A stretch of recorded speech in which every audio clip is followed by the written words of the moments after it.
Have you ever been in Lagos traffic and wondered how 5 million people are moving in total chaos, yet somehow it functions? Have you ever had a coincidence so specific it felt like the universe was just lazy with its script writing? They call it simulation theory. Silicon Valley tech bros think they discovered it because they watched The Matrix too many times. But here's the trigger. The simulation isn't a movie. It's a low-budget operating system. And Africa? Africa is where the admin keeps all the interesting bugs. You aren't a soul having a human experience. You are a variable. You are a string of code running in a sandbox environment. And the reason your life feels like a struggle is because the server is running out of RAM. Most likely.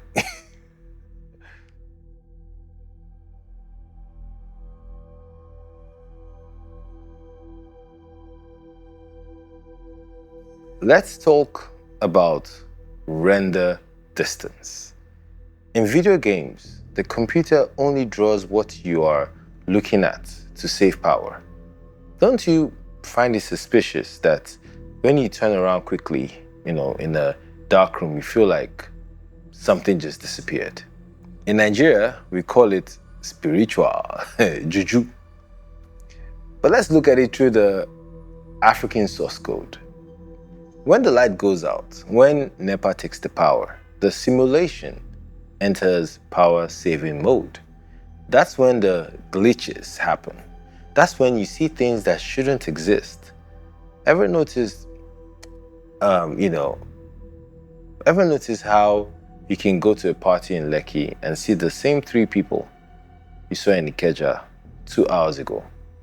In a city of 20 million, that's not a small world, Oga. And that's the asset reuse. The simulation is using the same NPC models because it can't handle the processing load of generating new faces. You aren't popular, in quotes. The server is just lagging.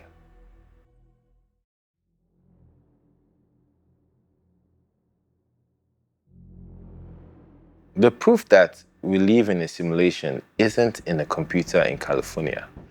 It's in the architecture of our ancestors. Long before Western mathematicians discovered fractals, African architects were using them to build cities. Every village was a simulation of a larger pattern. A circle within a circle within a circle. This is what we call recursive coding. Our ancestors knew the universe was mathematical. They knew the source code was geometric. While the West was busy thinking, the world is flat or was flat, we were building subroutines into our art and into our cities. We didn't need a VR headset to see the simulation. We were the ones who helped write the original logic. But here's the mind-boggling part. If the universe is a program, who is the lead developer? And why did they give us such a difficulty setting? God.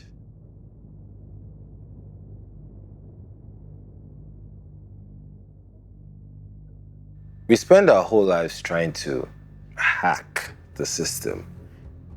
And I hope I don't get into trouble for this, but usually we call it prayer, or fast and pray, or we call it hustle. But what if we were just trying to find a backdoor in the code?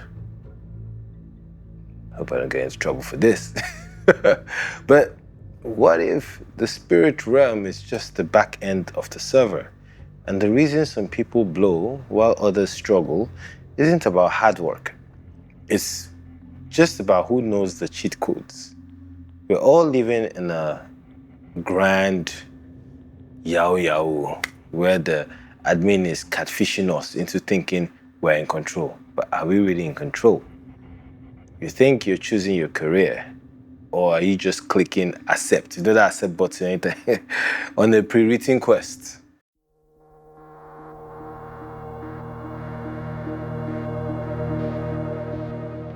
The simulation is running out of time. The Willow computer is starting to see the edges of the screen.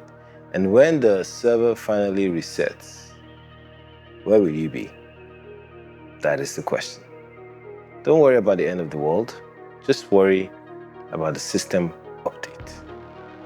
Because when the code changes, only the source will remain. I'm Grant. This is African Source Code. Try to stay real.